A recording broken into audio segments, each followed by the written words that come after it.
we are watching major moves in the impeachment inquiry into President Trump. A big day on Capitol Hill. Right now, acting ambassador to Ukraine, Bill Taylor, testifies under subpoena to congressional investigators. Now, Taylor became a key figure in the impeachment probe after calling the president's Ukraine policy, quote, crazy, via that infamous text message exchange that he had with the EU ambassador Gordon Sondland.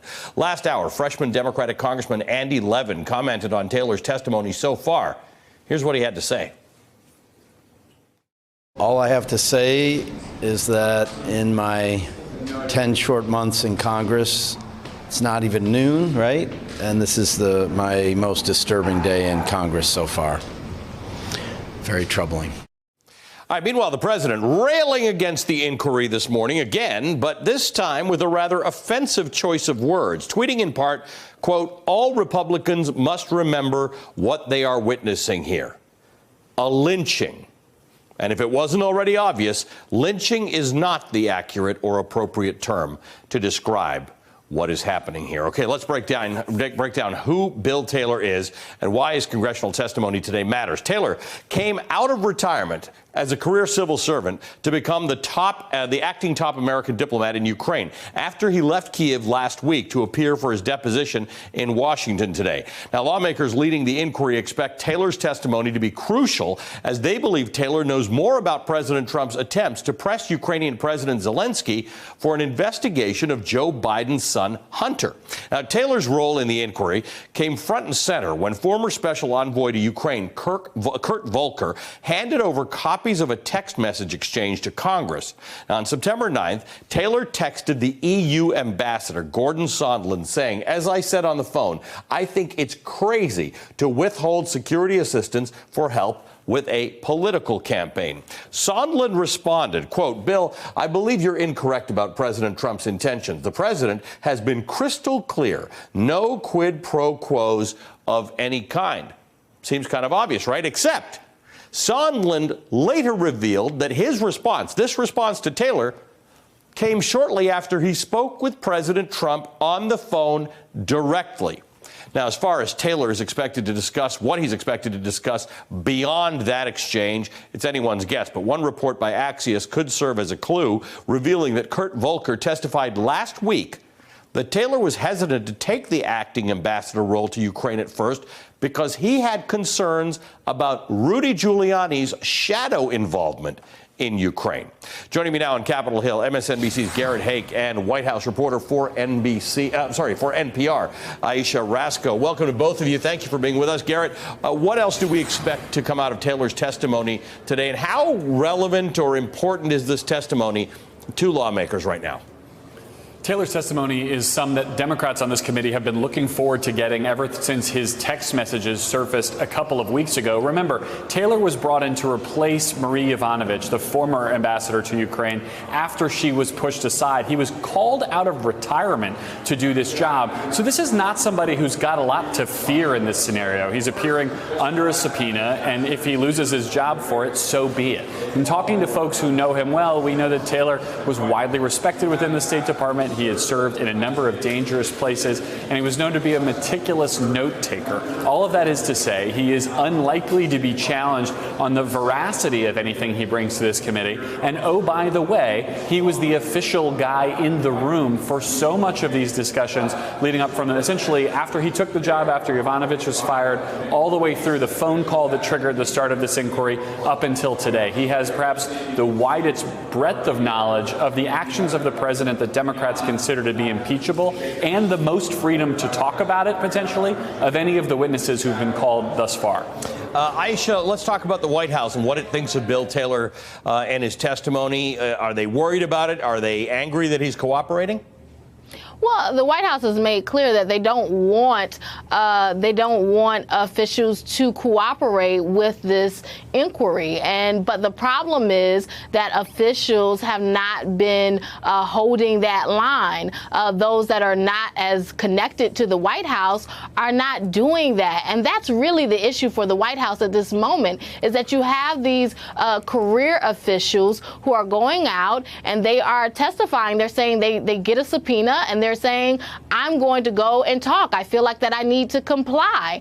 And so the White House is not able to control this the way they were able to control in other investigations, where they were really able to kind of clamp down on anyone that would talk about the White House goings-ons and talk about the White House in a way that might not be approved by the president.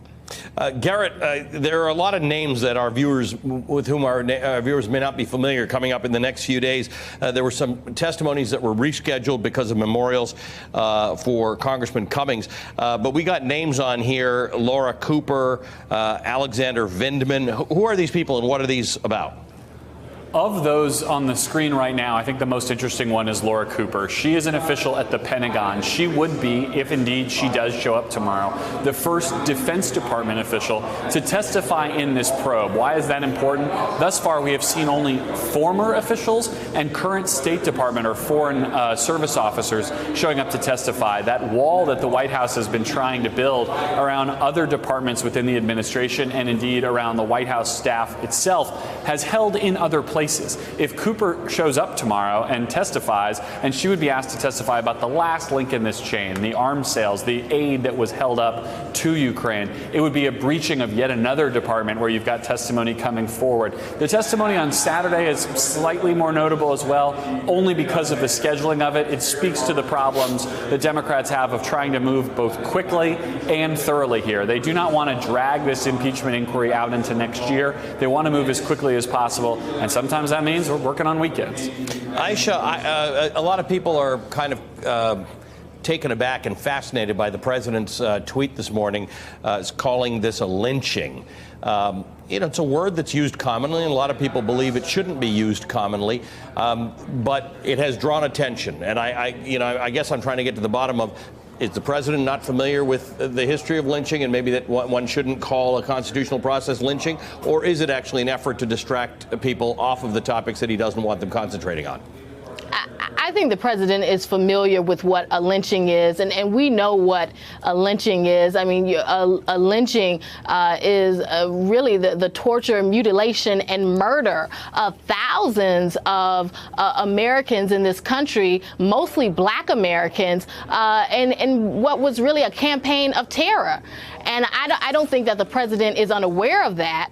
I think that he is using these words, and many of his words, and this has been looked at, and we have looked at this at NPR, his words are getting more inflammatory. And he's often using these issues and even lashing out when he lashes out against lawmakers of color and lashing out against his critics who happen to be Black. This is a pattern for the president where he uses these words, he uses this language. This is not something that is new for him. And so I think in this instance, you have the president using language that really calls back to a deeply shameful time in U.S. history, and not a distant past, a very recent past. And so I think that this is very serious language coming from this president, and that's why you've seen a little bit of a walk back from the White House on this. A little bit. Aisha, thanks very much. Aisha Rascoe is an NPR White House reporter. Garrett Haake is our reporter at the U.S. Congress. Thanks to both of you. Joining me now, USA Today Washington Bureau Chief Susan Page. Susan, good to see you. Thank you for joining us. There are, as Garrett mentioned, 5 current and former State Department officials defying White House orders not to comply with congressional testimony. Marie Yovanovitch, Gordon Sondland, we have heard from. Then there'll be George Kent, Kurt Volker, and Fiona Hill, Garrett was just talking about. At some point, this becomes a bit of a showdown. The White House doesn't want them testifying. Some of them could face some consequence. Most of them can't really. Talk to me about this. Well, they can face consequences. Even the ones who are career public servants could. But they are, I think they are trying to do what they think is the right thing to do, which is to comply with a congressional subpoena. And several of them are career Foreign Service officers.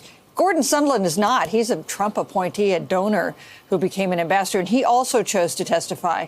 So it is important for the House Democrats pursuing this impeachment inquiry to hear from these people. They're clearly putting together a story with more and more details about what happened with the conversations with Ukraine, about the military aid that was withheld and then released. I mean, I think that's one reason they're moving to names that are slightly less familiar as you go later in this week and next week, people who will have specific things to tell them about what actually happened. Let's talk about the impeachment inquiry itself. If you take a look at where we stand now compared to either the Clinton impeachment or the Nixon impeachment, this is actually going at a fast pace. There are a lot of people who sit there and think that this has been going on forever, but the official inquiry is not very long. Based on this and based on what you're hearing from people with whom you speak, when might people expect to see articles of impeachment?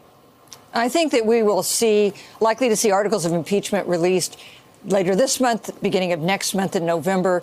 I think we're going to have public hearings as House Democrats try to make a case to the public that impeachment is warranted, and then a vote perhaps by the end of the year.